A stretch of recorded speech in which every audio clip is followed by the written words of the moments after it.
going to do a little bit of no line coloring the easy way. So I'm using here Tombow markers. I will add in the screen the number of the colors that I'm using, and like you see, I'm just applying a little line of pigment of color, not pigment, of color with the pen. I cut. These are freebies that I got in my card club set in the month of August. Cute little hedgehogs. So I cut them on Strathmore Coldpress watercolor paper. Very thick paper, and it takes water beautifully. So that's why I'm applying direct to paper, the marker. Applying my color.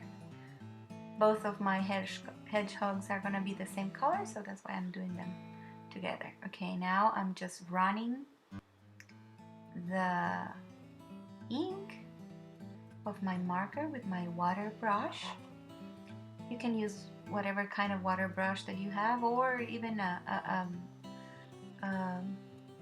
brush with a little water, but I feel like the water pens are more practical, easy to use, easy to carry, so that's why I use them. This one is a Pentel one, but you can use whatever brand you have. Yep, so I'm just pulling the color.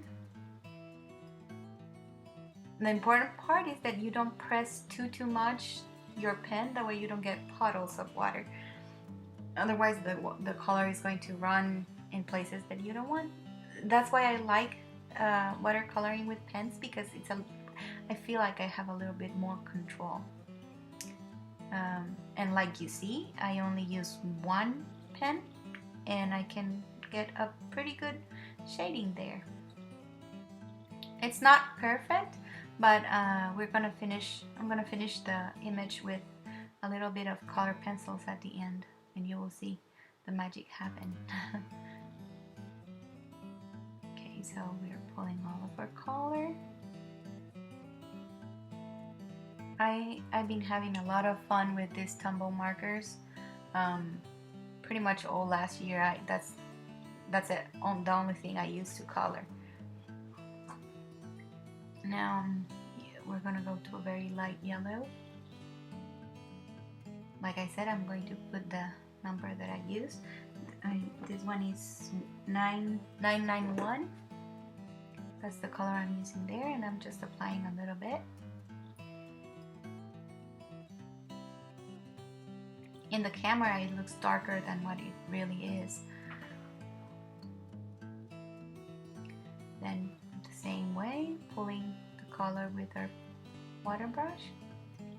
This is very easy watercoloring, and it looks really great. Now the beautiful part of this die cut is that all the inside lines, they are embossed. So when we apply, you'll see when we apply the pencils, the lines are just going, the embossed lines are going to pop beautifully. Oh, and the eyes and the nose, they pop out. And because I'm going to use, like you can see there in the right next to my hand, I have all my shadows cut out also, because my die came with shadows. So I cut all the shadows on black, and that's going to be my base. That's why I didn't care if I lose the little lines and the little, because they're tiny. There's no way I could paint that. They're so tiny. Now these little flowers, they come from the set, from the Garden to Stamp dies. I cut all the little flowers that came in that set, in the same paper, the Strathmore watercolor paper, and I'm applying the color there. All my flowers are gonna be orange. So I'm using there my reverse tweezers just to hold it because they're teeny tiny. So my big finger can't gets in the way. So I'm using my tools. Very simple, like you see, very simple coloring.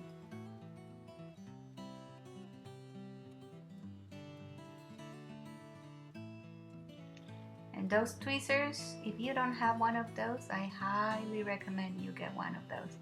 They're a must-have tool in my opinion in your craft room.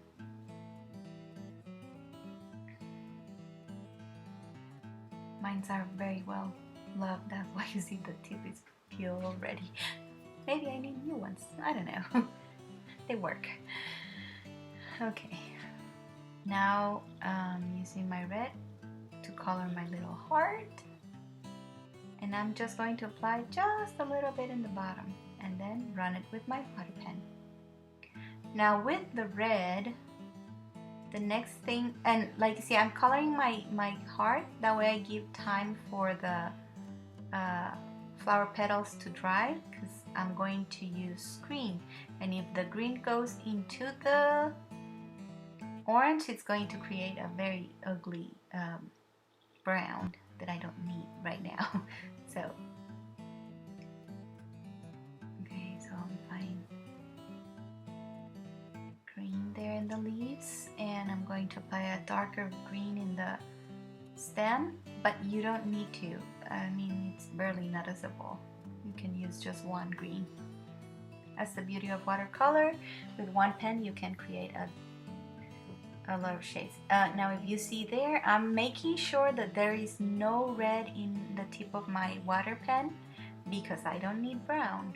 And if I mix red with the green that I'm doing right now, it's going to make brown, and I don't want brown.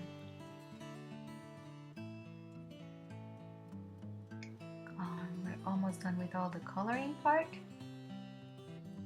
We're going to put together a card this time.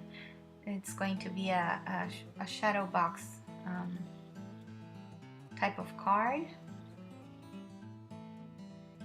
and I'm going to show you how I put them, how I create my scenes in there. See, those tweezers are very handy. Okay, the coloring part is done. Now we're going to, oh no, it's not done. We're gonna go with the color pencils. Yep. Now this is a very old set of Prisma color pencils. It's 24 colors, I think, and that's more than enough to get good results and make really pretty blends. Now these are wax wax base color pencils. So you need to be very light. You don't need to apply too much strength while you're coloring, because otherwise you're gonna leave a waxy residue, and we don't want that. So you have to have a very light hand. And you see, just when I put the first touches of the black to give the shades, the lines pop up, the embossed lines start popping up. They're so pretty. It's really pretty die, and it was free. It came free on my club, my card club set.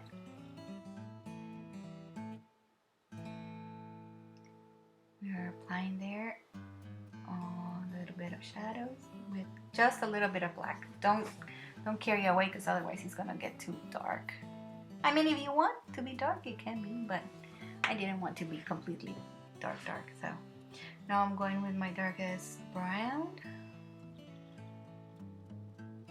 you know, to blend a little.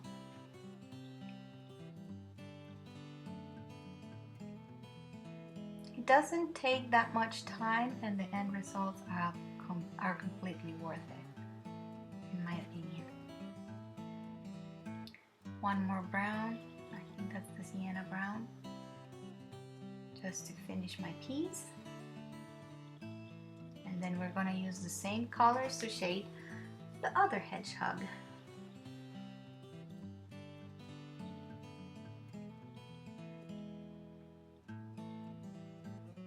Oh, we're gonna do, okay. Yep, so see, right when we start putting the dark color, all the lines that are embossed in the paper magically pop up and it looks beautiful.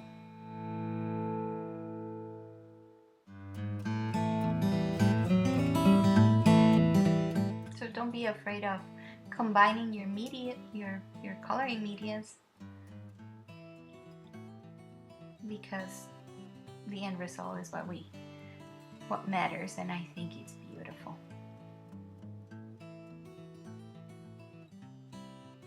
There we go. The other little hedgehog.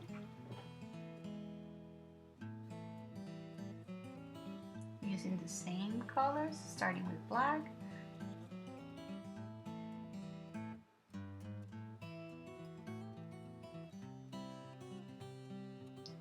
All the embossed line, I just think it's beautiful. It's very well made.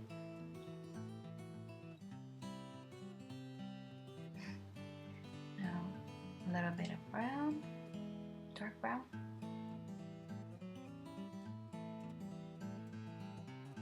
And try to make your strokes of color that goes with the image. That way it all goes smoothly and it doesn't look weird. I guess it's what I want to say. There we go. Applying the shadows. The darkest. I don't remember what color that is. I'll put it in the screen.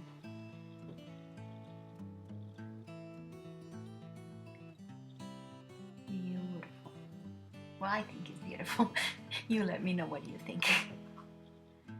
Okay, I'm not going to fuss with the little parts, with the little flowers. They're just pretty like that. I'm not going to add any more color with the pencils. So now this is how I do my little pieces. I like to use wet glue to glue them, just because it is watercolor paper. It's very thick, and I really want this to stick and not to fall, so that's why I use wet glue. And this is another must-have tool in your craft room, a jewel picker. That's awesome. It has, I don't know, like a waxy tip, and it helps you to pick up little sequins, little gems, little pieces, your little die cuts that you cut, to glue them and not lost them. Okay, now I'm applying glue there, and to make sure that it's not going to buckle, or that it has pieces that don't have glue, I do that with my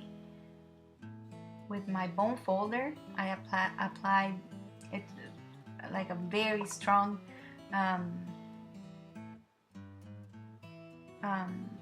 pressure on my image, so I make sure that all the image is covered with glue and it's not gonna buckle, and it hasn't buckled for me. What glue I use? I use Elmers Glue All. That's what I use. Nothing fancy. Okay, so this is how I put together the shadow box. I don't have the die yet. It's in my wish list. So I just did some folds in my trimmer. But this is how I put it together. I do not close it completely because I like to see and make sure that everything is glued to perfection. So I just glue the center part, making sure that it's not overlapping with the fold. And I apply a lot of pressure with my bone folder to make sure that it's not gonna buckle, and it hasn't so far. So there we go, we have our 3 windows. So I already have my sentiment die cut and glue into its shadow. So I'm going to use some double-sided tape. This is I think a 1/4 inch thick double-sided tape that I got in Amazon.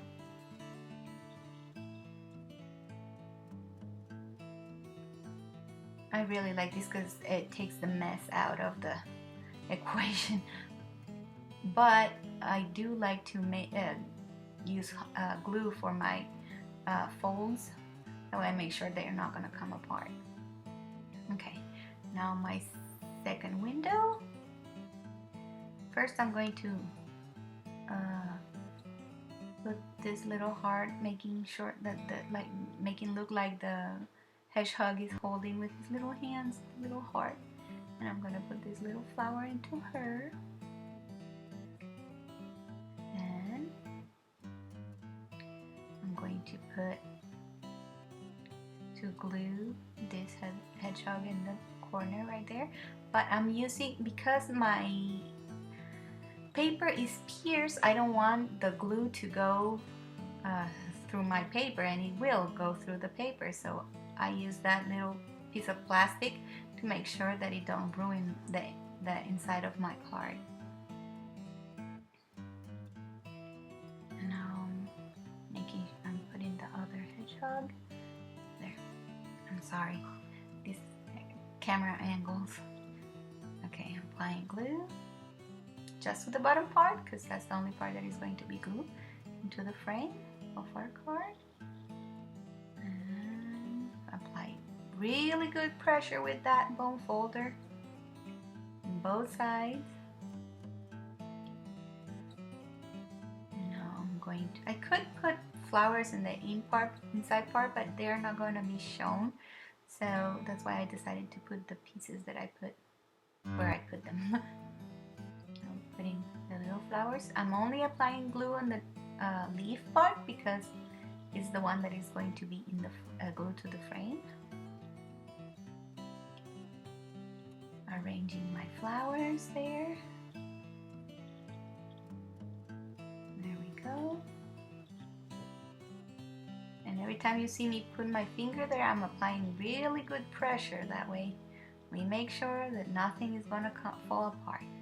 Now you see there all my folds are right there. You see where the folds are? Okay. Now because this is not a die, it's not perfect. So I'm making sure that they don't overlap, because if they overlap, it's gonna glue funny. So I'm just making little cuts to make sure that they're not overlapping into each other. Then I apply my glue that I need to refill apparently, and then I close the window, apply good pressure. That's the key. Now on the other side, behind, good pressure. That way all the glue is evenly distributed. And because I don't have a die, I have an excess there, I just cut it. And there we go. There we have our shadow box. Thank you so much for watching. See you next time.